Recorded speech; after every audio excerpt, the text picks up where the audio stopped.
हरिओम।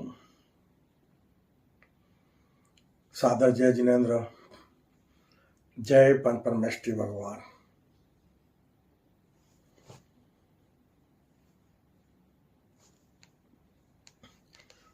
दर से उसकी आया हूं मैं, दर से उसकी आया हूं मैं, उसी के दर पर जाऊंगा। ना कुछ साथ लाया हूं और ना कुछ लेकर जाऊंगा। धर्म अहिंसा विश्व धर्म हो, सब एक माने परमात्मा।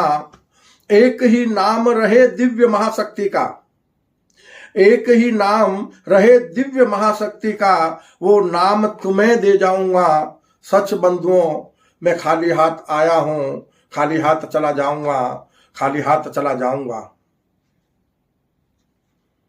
ये कल की साधक की भावना है।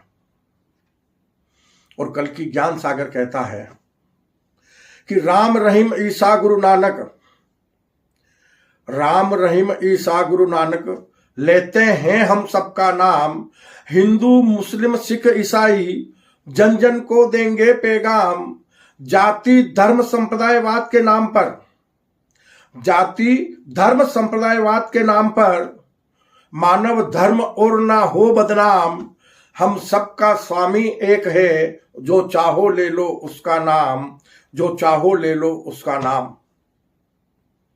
बंधुओं, कल की ज्ञान सागर वो ईश्वरीय ज्ञान है जो आने वाले वक्त में हमारी कर्म भूमि पर धर्म के नाम पर भेदभाव को, विवाद को जड़ से मिटा देगा। हम सब एक हैं, सबका स्वामी एक, और सभी के लिए एक धर्म, एक धरती और एक हम सबका परमात्मा। कल की ज्ञान सागर कहता है कि वेद गीता बाइबल कुरान पुराण गुरु ग्रंथ सर्व धर्म संप्रदाय समाये जिसमें, वो है कल की ज्ञान सागर ग्रंथ, वो है कल की ज्ञान सागर ग्रंथ। हमारी कर्म भूमि पर युग परिवर्तन की संधि वेला संगम युग में कलयुग को सतयुग में परिणित करने के लिए, हमारी कर्म भूमि पर सतयुगी दुनिया का सृजन करने के लिए हमारे प्रभु द्वारा वो ज्ञान की बरसात हो रही है, जो कल की ज्ञान सागर के रूप में हमारे संपूर्ण विश्व मानव परिवार को वो ज्ञान मिलने जा रहा है, जिससे हमारी कर्म भूमि पर मानव मात्र सत्कर्मी निष्काम कर्म योगी बन जाएगा, परमात्मा स्वरूप बन जाएगा, और हमारी कर्म भूमि हमेशा के लिए अविनाशी स्वर्ग और सतलोक बन जाएगी। यह प्रभु की तरफ से आने वाले समय के लिए भविष्यवाणी है, लेकिन कर्म हम मनुष्य को करना है। तो बंधुओं, मैं अपने विश्व मानव परिवार को कल की ज्ञान सागर के अनुसार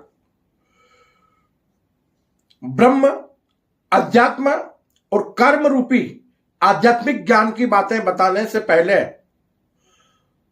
मैं कल की साधक हमारी सुंदर सृष्टि के रचयिता, सृष्टि के सभी जीव जीवात्माओं के जन्मदाता, पालनहार, हमारी सृष्टि के सभी देवी देवताओं के, हमारे विश्व मानव परिवार के परम माता पिता परमात्मा, देवलोक में विराजमान देविक महाशक्ति सगुण पर ब्रह्म को मैं सत सत नमन करता हूं। और इसी के साथ में हमारे विशाल ब्रह्मांड के रचयिता, संपूर्ण ब्रह्मांड के स्वामी, सृष्टि के सभी देवी देवताओं के और हमारे संपूर्ण विश्व मानव परिवार के परम गुरुवर, ज्ञान, विज्ञान और आत्मशक्ति के दाता, जिस दिव्य महाशक्ति को किसी ने बनाया नहीं और जिस दिव्य महाशक्ति को कोई मिटा नहीं सकता, जो दिव्य महाशक्ति किसी की संतान नहीं है और जिस दिव्य महाशक्ति की कोई संतान नहीं है, और जो दिव्य महाशक्ति अजन्मा, अनामी, अनादि, निष्कलंक, निराकार, अजर, अमर, अविनाशी है, उसके जैसा ना कोई था, ना कोई है और ना ही कभी कोई होगा। उस गुरुओं के भी गुरु, परम गुरुवर, निर्गुण परम ब्रह्म को भी मैं सत सत नमन करता हूं। बंधुओं, दिव्य महाशक्ति को नमन करते हुए, देविक महाशक्ति को नमन करते हुए मैं अपने प्रभु से करबद्ध प्रार्थना करता हूं कि हे प्रभु, इस युग परिवर्तन की संधि वेला संगम युग में कलयुग को सतयुग में परिणित करने के लिए, हमारी कर्म भूमि पर सतयुगी दुनिया का सृजन करने के लिए हमारे संपूर्ण विश्व मानव परिवार को वो सद्बुद्धि प्रदान करो, वो ज्ञान प्रदान करो, जिससे हमारी कर्म भूमि पर मानव मात्र सत्कर्मी निष्काम कर्म योगी बन जाए, किसी को मरकर स्वर्ग और मोक्ष ना जाना पड़े। ये हमारी कर्म भूमि अविनाशी स्वर्ग बन जाए। ये हमारी कर्म भूमि संपूर्ण मानव जगत के लोगों को, सभी कर्म योगियों को शाश्वत सुख प्रदान कराने वाला सतलोक बन जाए। इसी भावना के साथ में बंधुओं, आज का हमारा विषय है कल्कि ज्ञान सागर का। जो निराकार है, समझना बात को, जो दिव्य महाशक्ति और देविक महाशक्ति निराकार है, वो कभी साकार कर्म भूमि पर जन्म नहीं लेते। आज तक न तो ईश्वर का कभी कर्म भूमि पर जन्म हुआ है, कल्कि ज्ञान सागर के अनुसार बता रहा हूं, है ना, मेरा अपना कुछ भी नहीं है इसमें। अद्भुत रहस्यमय सृष्टि सृजन के रहस्यमय ज्ञान अनुसार देविक महाशक्ति और दिव्य महाशक्ति का कर्म भूमि पर अवतरण होता है, जन्म मरण नहीं। मानव तन के भीतर अवतरण होता है। यह बात बिल्कुल मैं आपको नीड एंड क्लीन बता रहा हूं आध्यात्मिक ज्ञान अनुसार। और इस बात को हमारे परम योगी योगीराज श्री कृष्ण ने भी अपनी गीता में बताया है कि ईश्वर का अवतरण कर्म भूमि पर मानव तन के भीतर होता है, बाहर नहीं। तो आज का जो विषय है बंधुओं, कि जो निराकार है वो कर्म भूमि पर कभी साकार प्रकट नहीं होता। इस बात को मान लो कि आज अनेक प्रकार की भविष्यवाणियां हो रही है कि कल्कि अवतार जन्म लेंगे, फलानी जगह जन्म लेंगे, उनके माता पिता का ये नाम होगा, वो नाम होगा, कई तरह की भविष्यवाणियां की गई है। लेकिन ये सारी की सारी भविष्यवाणियां तुलनात्मक है, प्रतीकात्मक है, प्रतीक के रूप में माना गया है। तो ये आगे आने वाले विषय में हम आपको संपूर्णतया बताएंगे उसके बारे में कि कल्कि अवतार के बारे में जो भविष्यवाणियां की गई है तो वो कैसे, किस हिसाब से की गई है, मतलब युगानुसार जो भविष्यवाणी हुई है, तो उससे आपको विश्वास हो जाएगा कि कर्म भूमि पर ईश्वर का जन्म मरण नहीं होता, अवतरण होता है। वो परकाय प्रवेश करते हैं और कर्म भूमि पर अपना कार्य करते हैं, धर्म की स्थापना करने का और कर्म भूमि पर धर्म की प्रभावना करने का। तो बंधुओं, ईश्वर को पूजने की नहीं, जानने की जरूरत है। ईश्वर के लिए अनेक प्रकार के धार्मिक स्थल बनाने की नहीं, ईश्वर को अपने हृदय में मानने की जरूरत है। कर्म भूमि पर मानव मात्र को ईश्वर को मानने से ज्यादा ईश्वर की मानने की जरूरत है, ईश्वर स्वरूप बनने की जरूरत है कि हम अपने कर्म भूमि पर सत असत रूपी सगुण स्वरूप को, सगुण जीवात्मा स्वरूप को त्याग कर निर्गुण आत्म स्वरूप बन जाए। हमारा सत्य स्वरूप विराट आत्म स्वरूप है, हम सब के सब आत्म स्वरूप बन जाए। तो बंधुओं, मैंने पिछले भी कई वीडियो में बताया है, लेकिन यह सबसे ज्यादा मोस्ट इंपोर्टेंट विषय है। संपूर्ण मानव जगत के लोगों को हमारे प्रभु कल्कि ज्ञान सागर के माध्यम से अवतार व ईश्वरवाद की धारणाओं से मुक्त करा देने चाहते हैं कि संपूर्ण मानव जगत के लोग ईश्वर और अवतारवाद की धारणाओं से मुक्त हो जाए तो मानव मात्र का इस कर्म भूमि पर अमूल्य मानव जीवन सार्थक हो जाएगा। ईश्वर एक है, ये हम सब जानते हैं, सब मानते हैं, और सभी धर्म संप्रदाय में ये बहुत अच्छी तरह से बात बताई गई है कि ईश्वर एक है, लेकिन इस पर विशेष प्रकाश नहीं डाला गया, तो वहां पर मानव भ्रमित हो गया। हम मानव जगत के लोग ईश्वर के सत्य स्वरूप को नहीं जान पाए, अपने सत्य स्वरूप को नहीं जान पाए, अवतार के सत्य स्वरूप को हम नहीं जान पाए, और इसीलिए धर्म के नाम पर अनेक प्रकार के जाति संप्रदाय बनाकर हम आपस में एक दूसरे से नफरतें कर रहे हैं, लड़ रहे हैं, जिसके कारण हमारी कर्म भूमि पर धर्म के प्रति ग्लानि निरंतर बढ़ती जा रही है। हमें वर्तमान समय में महाविनाश की पूर्ण संभावनाएं नजर आने लगी है। पता नहीं प्रकृति और परमात्मा कब विकराल रूप धारण कर ले और इस कर्म भूमि पर मानव जाति का नामो निशान मिट जाए। हम अपनी भूल को सुधार लें, उसके लिए कर्म भूमि पर युग परिवर्तन की संधि वेला संगम युग का समय आता है। इस समय में मानव जगत के लोग सत्कर्मी निष्काम कर्म योगी बनकर कलयुग को सतयुग में परिणित कर सकते हैं। कर्म भूमि पर सतयुगी दुनिया का सृजन करके अपने अमूल्य मानव जीवन को सार्थक बना सकते हैं। बंधुओं, ईश्वर एक है। हमने पहले भी बताया है, एक बार फिर आपको थोड़ा संक्षिप्त में बताऊंगा कि ईश्वर एक है। उसी की इच्छा शक्ति से, उन्हीं से उनका मायावी स्वरूप का प्रकटय हुआ। वो मायावी स्वरूप सत असत है। ईश्वर जो निर्गुण है, जिसे हम अल्लाह, ईश्वर, प्रभु, परमेश्वर कहते हैं, वो निर्गुण है लेकिन परम सत्य है। उसके जैसा ना कोई था, ना कोई है, और ना ही कभी कोई होगा। वो सुप्रीम है, सुप्रीमो बोलते हैं उसको। लेकिन अद्भुत रहस्यमय सृष्टि सृजन के रहस्यमय ज्ञानानुसार यह संसार बना क्यों, सृष्टि में अनेक प्रकार के जीव जीवात्माओं की उत्पत्ति हुई क्यों, विशाल ब्रह्मांड बना क्यों, तो ज्ञान और विज्ञान के अनुसार, ज्ञान और विज्ञान के अनुसार यह मान्यता रही है कि दिव्य महाशक्ति के मन में बहुत लंबे समय पहले, अरबों वर्ष पहले, जब कहीं कुछ भी नहीं था, तो एक मन की इच्छा होती है। इच्छा शक्ति से मन एक भयंकर देवता है, और उसकी इच्छा शक्ति से क्या कुछ नहीं हो सकता है, सब कुछ हो सकता है। तो उस दिव्य महाशक्ति की इच्छा शक्ति एको अहम बहुशाम, यानी मैं एक से अनेक बन जाऊं, अपने आप को अनेक रूप में देख सकूं, अपने आप को अनेक रूप में प्रेम कर सकूं की भावना से विशाल ब्रह्मांड की उत्पत्ति होकर उन्हीं का मायावी स्वरूप, कहते हैं ना प्रभु से प्रकट भई मां माया, वो मायावी स्वरूप सत असत रूपी सगुण परब्रह्म का प्राकटय हुआ। वो है देविक महाशक्ति, ये है निर्गुण दिव्य महाशक्ति। तो आप इस भेद को जानो कि दिव्य महाशक्ति जो है उसे हम अल्लाह, ईश्वर, प्रभु, परमेश्वर, खुदा, गॉड अनेक नामों से पुकारते हैं।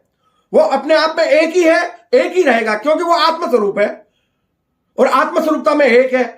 और वही सगुण जीवात्मा स्वरूप में, सत असत रूपी सगुण जीवात्मा स्वरूप में एक होकर भी उसने सृष्टि के सृजन और विस्तार के लिए अनेक रूप धारण किए हुए हैं। अनेक प्रकार के जीव जीवात्माओं के, अनेक प्रकार के देवी देवताओं के और अनेक प्रकार के मानव के रूप धारण किए हुए हैं, जिससे ये अद्भुत रहस्यमय सृष्टि स्वतः स्वचालित है, मतलब। और उस सृष्टि में मानव का जीवन कर्म प्रधान है। तो ईश्वर हमारा निर्गुण है। हम कर्म भूमि पर निर्गुण ईश्वर का सगुण स्वरूप है। हम कर्म भूमि पर अपने सगुण परम माता पिता परमात्मा जो देवलोक में विराजमान है उनकी संतान है, उनका स्वरूप है। तो हम भी सत असत रूपी मनुष्य रूपी जीवात्मा है, सगुण जीवात्मा, मनुष्य रूपी सत असत रूपी सगुण जीवात्मा। और हमें सगुण स्वरूप को त्याग कर, असत्य को त्याग कर परम सत्य आत्मस्वरूप बनना है इस कर्म भूमि पर। और हम सबके सब विराट आत्मस्वरूप बनकर इस कर्म भूमि पर जीवन यापन करें, असत्य का हमेशा के लिए त्याग कर दें, तो ये हमारी कर्म भूमि अविनाशी स्वर्ग बन जाएगी, सतलोक बन जाएगी। और मानव मात्र को इसी कर्म भूमि पर मोक्ष रूपी शाश्वत सुख की प्राप्ति हो जाएगी। कब? कर्म भूमि पर संपूर्ण मानव जगत के लोग, हमारे संपूर्ण विश्व मानव परिवार के लोग आत्मस्वरूप बन जाएंगे।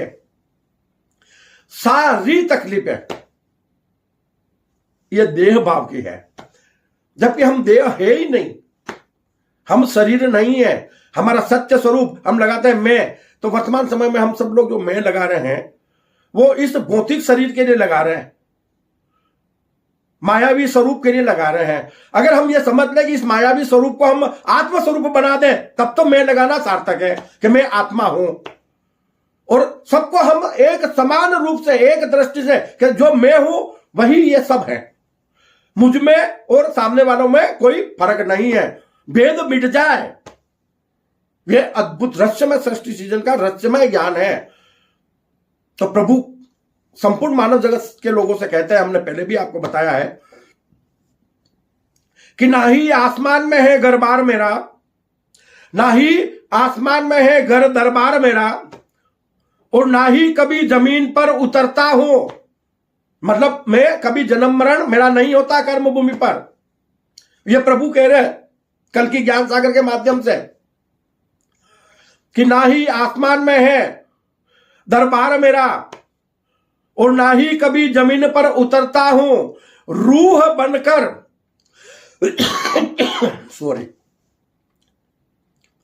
रूह बनकर समा गया मैं तुम्हारे सबके भीतर। ये तुम्हारा जिस्म ही है निवास मेरा।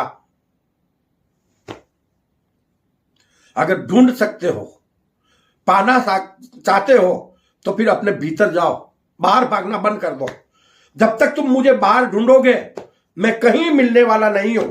आप अपने अमूल्य मानव जीवन को निरंतर मिट्टी में मिलाते रहोगे और इस कर्म भूमि पर अपने कर्मों के अनुसार त्रासदियां भुगतते रहोगे। जैसे कर्म करोगे वैसा फल पाओगे, वैसा जीवन पाओगे। यह है प्रभु का कहना कि अल्लाह ईश्वर कहते हो मुझको। प्रभु कल की ज्ञान सागर के माध्यम से कह रहे हैं, पहले भी ये बात मैंने बताई है आपको और फिर एक बार दोबारा रिपीट कर रहा हूं कि प्रभु की वाणी है कि अल्लाह ईश्वर कहते हो मुझको और कहते हो प्रभु परमात्मा, अरे तुम में मुझ में कुछ फर्क नहीं है। देखो प्रभु कह रहे हैं आपसे कि तुम में मुझ में बस फर्क है इतना, तुम सगुण जीवात्म स्वरूप हो मेरा और मैं हूं निर्गुण आत्म स्वरूप तुम्हारा, और मैं हूं निर्गुण आत्म स्वरूप तुम्हारा। तो तुम निर्गुण आत्म स्वरूप बन जाओ इस कर्म भूमि पर। आज हम वर्तमान समय में बंधुओं अनेक प्रकार के धार्मिक स्थल बनाकर, जाति संप्रदाय बनाकर उस दिव्य महाशक्ति को धार्मिक स्थलों में ढूंढ रहे हैं। और कल की ज्ञान सागर के माध्यम से प्रभु हमारे संपूर्ण विश्व मानव परिवार से कह रहे हैं कि मुझे धार्मिक स्थलों में ढूंढना बंद करो और अपने भीतर के द्वार खोल लो, तो आपका और मेरा मिलन हो जाएगा, आपके और मेरे बीच का भेद मिट जाएगा। आप जीवात्मा स्वरूप से विराट आत्म स्वरूप बन जाओगे और आपका अमूल्य मानव जीवन इस कर्म भूमि पर सार्थक हो जाएगा। मरकर किसी को स्वर्ग और मोक्ष नहीं जाना पड़ेगा, बस अपने आत्म स्वरूप को जान लो। प्रभु कहते हैं कल की ज्ञान सागर के माध्यम से कि ना मंदिर में, ना मस्जिद में, ना ही गिरजा गुरुद्वारे में, कि ना मंदिर में, ना मस्जिद में, ना ही गिरजा गुरुद्वारे में, ना तीर्थों में, ना मठों में, ना ही कमल ना काबे में, ना तीर्थों में, ना मठों में, ना ही कमल ना काबे में, ना पत्थर में, ना पानी में, ना ही धरती के कण कण में, ना पत्थर में, ना पानी में, ना ही धरती के कण कण में। आत्मस्वरूप तुम बन जाओ, देख लो मुझको जन जन में। आत्मस्वरूप तुम बन जाओ, देख लो मुझको जन जन में। आत्मस्वरूप तुम बन जाओ, देख लो मुझको जन जन में। हमारे प्रभु हमसे कह रहे हैं कि ये भौतिक शरीर के स्वरूप को जो अपना स्वरूप मानते हो उसको त्याग दो। न तो भौतिक शरीर के बने हुए संसारी रिश्ते आपके हैं, न इस संसार में कोई माता है, न पिता है, न परमात्मा है, न कुछ भी नहीं है इस संसार में। जो कुछ हो आप हो, अपने आप को जान लो। मानव स्वयं को जान ले, अलग से ईश्वर का कोई अस्तित्व नहीं है, अलग से परमात्मा का कोई अस्तित्व नहीं है। मानव स्वयं सदमार्ग पर चलकर अपने सत्य स्वरूप को प्राप्त कर सकता है। मानव विराट आत्म स्वरूप बनकर निर्गुण परमात्मा स्वरूप बन सकता है, अपने अमूल्य मानव जीवन को सार्थक बना सकता है। यह है कल की ज्ञान सागर, जो कर्म भूमि पर कलयुग को सतयुग में परिणित करने के लिए, कर्म भूमि पर सतयुगी दुनिया का सृजन करने के लिए हमारे संपूर्ण विश्व मानव परिवार को अरबों वर्षों बाद पहली बार अद्भुत रहस्यमय सृष्टि सृजन का रहस्यमय ज्ञान प्रदान करा रहे हैं हमारे प्रभु। हमारी कर्म भूमि को बनकर अरबों वर्ष हो गए, यह हम सब जानते हैं। वर्तमान मानव जाति का जन्म होकर भी लाखों वर्ष बीत चुके हैं, फिर भी आज हम कर्म भूमि पर मात्र वर्तमान मानव जाति का कैलेंडर 2025 वर्ष की गणना कर रहा है, और फिर से हम मर मिटने के लिए तैयार हैं। फिर से महाविनाश की संभावनाएं दिखाई दे रही है। यह महाविनाश होता क्यों है? क्यों ना हमारे विकसित और विकासशील देश, क्यों ना हमारे संपूर्ण मानव जगत के विद्वान लोग इस विषय पर चिंतन क्यों नहीं करते कि कर्म भूमि पर महाविनाश क्यों होता है? कर्म भूमि पर हम संपूर्ण मानव जगत के परम हितैषी बनकर और मानव मात्र का अमूल्य मानव जीवन कैसे सार्थक बना सकते हैं? यह चिंतन करने का विषय किसके लिए है? विकसित और विकासशील देशों के लिए, विद्वानों के लिए, धर्म गुरुओं के लिए है। लेकिन खेद है, खेद है, खेद है। विद्वानों को ले लो, धर्म गुरुओं को ले लो, जो भी कर्म भूमि पर हमें ईश्वरीय ज्ञान प्रदान कराते हैं वर्तमान समय में, वो सब के सब कहीं ना कहीं किसी न किसी रूप में अपना निजी स्वार्थ रखते हैं। ईश्वरीय ज्ञान कभी बेचा नहीं जा सकता है। परमात्मा प्रभु हमें ज्ञान निःशुल्क प्रदान करा रहे हैं। जिस तरह से हमें सृष्टि में निःशुल्क श्वासें प्रदान कराते हैं, उसी तरह मानव मस्तिष्क में वो निःशुल्क ज्ञान प्रदान कराते हैं, निःशुल्क विज्ञान प्रदान कराते हैं, निःशुल्क हमें आत्मशक्ति प्रदान कराते हैं। परमात्मा हमसे किसी भी बात का, कोई भी चीज का शुल्क नहीं लेता है। तो फिर ये बड़े बड़े धर्म गुरु क्यों कथाओं के नाम पर लाखों रुपया भक्तों से ऐंठ लेते हैं? फिर धर्म की प्रभावना होगी कैसे? खुद ऐसे कई साधु संत हैं, मैं सबके लिए नहीं कहता हूं, लेकिन ऐसे कई साधु संत हैं जो स्वयं माया से लिपटे हुए हैं, स्वयं माया प्रेमी हैं। वो भला इस कर्म भूमि पर आम इंसान को, अपने भक्तों को माया से क्या मुक्त करवाएगा?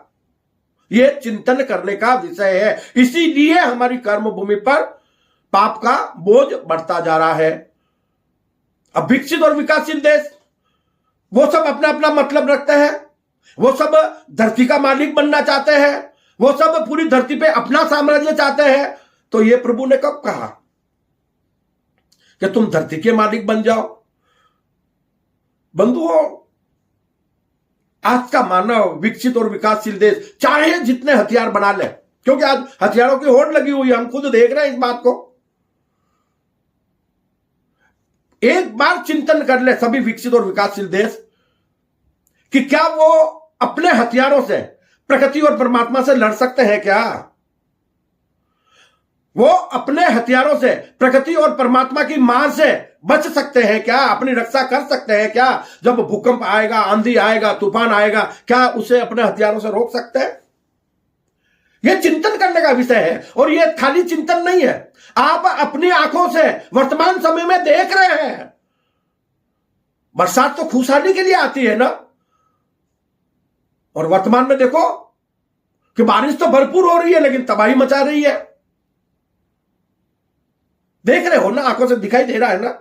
भूकंप आए दिन आ रहे हैं, तबाही मचा रही है। विश्व युद्ध की संभावना है हमें बराबर दिखाई दे रही है कि तीसरा विश्व युद्ध पता नहीं कब हो जाए। आज कुछ बड़े बड़े देश आपस में लड़ रहे हैं, कई देशों में आपस में तनाव बना हुआ है। तो कोई कुछ समय नहीं लग रहा है। मानव जगत की अज्ञानतावश अगर इसी तरह पाप का बोझ बढ़ता रहा और मानव जगत के लोग, विकसित और विकासशील देश के लोग अगर धर्म के मार्ग पर नहीं चले, कल की ज्ञान सागर के मार्ग पर नहीं चले, तो ये कल की ज्ञान सागर और कैलाश मोहन अपने संपूर्ण विश्व मानव परिवार से कहता है कि आपकी गलती आपको ले डूबेगी। बाद में पछताओगे, कुछ मिलने वाला नहीं है। जब सब के सब महाविनाश में मिट्टी में मिल जाओगे, एक कंकाल बन जाओगे, तो सिर्फ मानव कंकाल के नाम से जाने जाओगे और कोई किसी नाम से नहीं। ना तो कोई विद्वान होगा, ना कोई किसी देश का शासक होगा, ना कोई धर्मगुरु होगा, ना कुछ नहीं। क्या होगा वो? ना कोई जाति होगा, ना संप्रदायवाद होगा। उसमें एक ही बात होगी, कौन सी? ये मानव कंकाल है और मानव कंकाल के रूप में जाना जाएगा। तो बंधुओं, अपने अमूल्य मानव जीवन को मिट्टी में मिलाने से पहले प्रभु का कहना है कि अब भी वक्त है, अब भी वक्त है कि अपनी तामसिक प्रवृत्तियों को, अपने पाप कर्मों को त्याग कर प्रभु की शरण ले लो। ये कल की ज्ञान सागर युग परिवर्तन की संधि वेला में, संगम युग में, कलयुग को सतयुग में परिणित करने के लिए, अपनी कर्म भूमि पर, हमारी कर्म भूमि पर सतयुगी दुनिया का सृजन करने के लिए आपका परम हितैषी बनकर आप लोगों के बीच में आया है कि मानव मात्र इस कर्म भूमि पर परमात्मा स्वरूप बन जाए। कल की ज्ञान सागर से ज्ञान को प्राप्त करके इस कर्म भूमि पर देश विदेश की सारी सीमाएं मिट जाए, मानव मात्र विश्व नागरिक बन जाए। कल की ज्ञान सागर का संदेश पूरी धरती सबका देश, और वो देश कौन सा है? देश का नाम है कर्म भूमि। मानव का जन्म होता है कर्म भूमि पर, न किसी देश विदेश की सीमाओं में। यह सीमाएं मानव ने डाली है, प्रकृति और परमात्मा ने नहीं डाली है। प्रकृति परमात्मा ने तो सिर्फ कर्म भूमि बनाई है। और उस कर्म भूमि पर भी देखो कितनी विचित्र बात है कि 3 हिस्सा पानी है। हम देख रहे हैं जैसे हमारे शरीर में भी 3 हिस्सा पानी है। 1/4 हिस्सा अदरवाइज हड्डियां और दूसरे वस्तुएं बनी हुई है। 3 हिस्सा पानी तो हमारे शरीर में भी है और 3 हिस्सा पानी हमारी कर्म भूमि पर भी है। 1/4 हिस्सा हमको कर्म करने के लिए, जीवन यापन करने के लिए, कर्म भूमि पर भ्रमण करने के लिए प्रभु ने प्रदान किया है। उसको भी हमने देश विदेश की अनेक सीमाएं डालकर नरक तुल्य बना दिया है और आपस में मर मिटने की तैयारी कर रहे हैं। अब भी संभल जाओ, अब भी संभल जाओ, अब भी संभल जाओ। कल की ज्ञान सागर कह रहा है कि आने वाला ये समय बड़ा खतरनाक है। कब से? 25 से 32 तक, और उसमें भी 25 की नवरात्रि से 26 की नवरात्रि तक और ज्यादा विकराल समय है। 7 साल तो विकराल है ही है। ये युग परिवर्तन की संधि वेला है। पापी और पाप मिटेंगे। जो भी प्रभु की शरण ले लेंगे उनका अमूल्य मानव जीवन सार्थक हो जाएगा, और जो तामसिक प्रवृत्ति में लीन रहे, पाप कर्मों में लीन रहे, तो वो मिट्टी में मिल जाएंगे। युग तो परिवर्तन होकर रहेगा। ईश्वरीय कार्य को कोई रोक नहीं सकता है, लेकिन ईश्वर हमारा परम हितैषी है, वो परम दयालु है। निर्गुण स्वरूप में वो गुरु बनकर हमारी सेवा कर रहा है। हमें ज्ञान प्रदान कर रहे हैं, विज्ञान प्रदान कर रहे हैं, आत्मशक्ति प्रदान कर रहे हैं, तो वो हमारा सेवक बनकर तो हमारी सेवा कर रहे हैं ना। और सगुण स्वरूप में हमारे जन्मदाता पालनहार बनकर हमें जीवन यापन करने का साधन दे रहे हैं, हमें जीवन प्रदान कर रहे हैं। तो ये बड़ी विचित्र बात, अद्भुत रहस्यमय सृष्टि सीजन के रहस्यमय ज्ञानानुसार आप जान क्यों नहीं लेते हैं?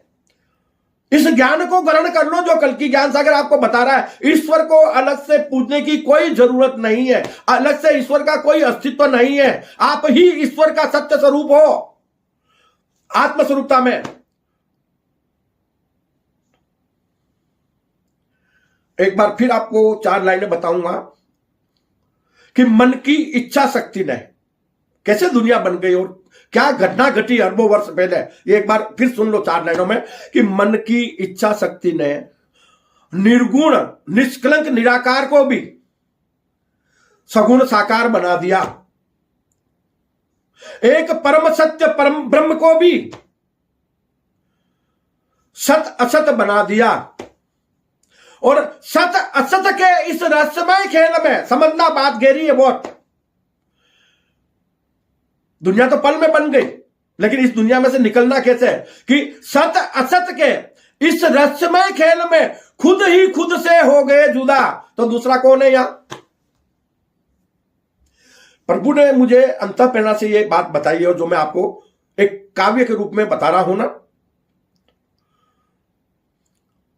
कि सत असत के इस रहस्यमय खेल में खुद ही खुद से हो गए जुदा, और सत असत से पुनः परम सत्य बनने के लिए खुद ने खुद को खुद का खुदा बना दिया, खुद ने खुद को खुद का खुदा बना दिया। दूसरा कौन है? हम जिस ईश्वर को याद कर रहे हैं, हम जिन देवी देवताओं की पूजा कर रहे हैं, हम जिस ईश्वर की इबादत कर रहे हैं, जिस ईश्वर की साधना कर रहे हैं, जिस ईश्वर से योग लगा रहे हैं, वो ईश्वर कल्कि ज्ञान सागर कहता है कि वो आपके भीतर है, वो आप ही स्वयं है। अगर आप इस भौतिक शरीर से परे हो जाओ, इस भौतिक शरीर को एक तरफ रख दो, तो भीतर कौन है? भीतर आत्मा के अंशज निर्गुण परम ब्रह्म आत्म स्वरूप में विद्यमान है, और जीवात्मा के स्वामी हमारे परम माता पिता परमात्मा हमारे भीतर मनुष्य रूपी जीवात्मा के रूप में विद्यमान है, सगुण जीवात्मा। तो मानव मात्र के भीतर सत असत की जो जंग चल रही है, वो इस तन के भीतर चल रही है। उस जंग को समझ लो। मानव के भीतर सत असत है, उस असत को त्याग दो इसी कर्म भूमि पर। इसीलिए यह कर्म भूमि का सृजन हुआ है कि हम कर्म भूमि पर असत को त्याग कर सगुण मनुष्य रूपी जीवात्मा स्वरूप को त्याग कर विराट आत्म स्वरूप बन जाए, अपना आत्म कल्याण कर ले, और जीते जी इस कर्म भूमि पर हम सभी लोगों को अविनाशी स्वर्ग का सुख मिल जाए, और कर्म भूमि पर मोक्ष रूपी शाश्वत सुख भी हमें इसी कर्म भूमि पर मिल जाए, हमारी कर्म भूमि सतलोक बन जाए। तो बंधुओं, ये कार्य सिर्फ मानव जगत के लोग कर सकते हैं, ये कार्य सिर्फ मानव जगत के कर्म कर सकते हैं। तो ईश्वर सिर्फ ज्ञान दे सकता है, किसी को हाथ पकड़ के नहीं चला सकता है। वो हमारे परम गुरुवर है, हमें ज्ञान दे सकते हैं, विज्ञान दे सकते हैं, आत्मशक्ति दे सकते हैं, लेकिन किसी को हाथ पकड़ के चला नहीं सकते। हमें अपने बुद्धि द्वारा चलना होता है। यही अद्भुत रहस्यमय सृष्टि सीजन का रहस्यमय खेल है। इस खेल को समझ लो।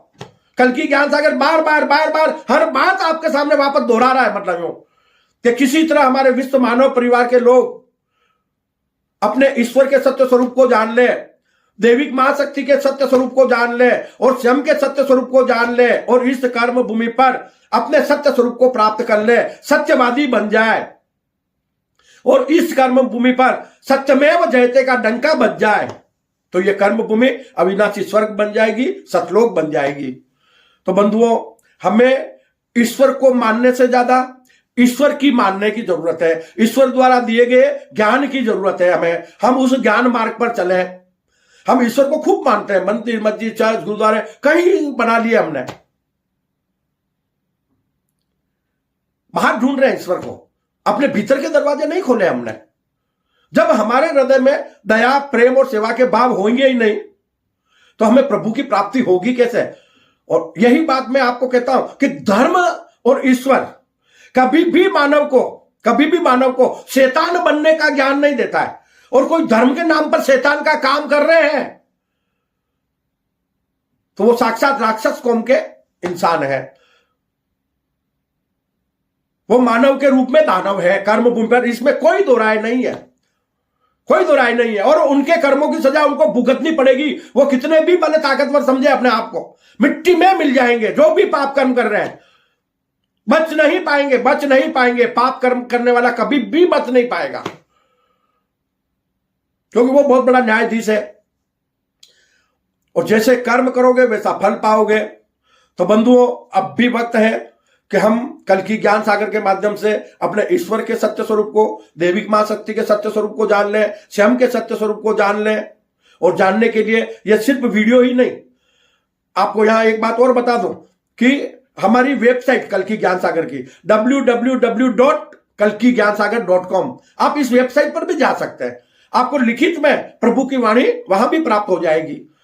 एक से बढ़कर एक आपको प्रभु का संदेश मिलेगा। तो हो सकता है आपका अमूल्य मानव जीवन सार्थक हो जाए। और बंधुओं, ये छोटे छोटे वीडियो के माध्यम से हम ईश्वरीय ज्ञान की प्रभावना अपने विश्व मानव परिवार के बीच कर रहे हैं। एक अकेला चना तो हांडी फोड़ नहीं सकता है, सब मिलकर हम सब कुछ कर सकते हैं। तो इसलिए आपसे करबद्ध निवेदन है कि आप इस कल्कि ज्ञान सागर चैनल को ज्यादा से ज्यादा सब्सक्राइब करावें, लाइक करें, शेयर करें, और ईश्वरीय ज्ञान की इस प्रभावना को अपने संपूर्ण मानव जगत के बीच, अपने विश्व मानव परिवार के बीच यथाशक्ति यथाशीघ्र करें।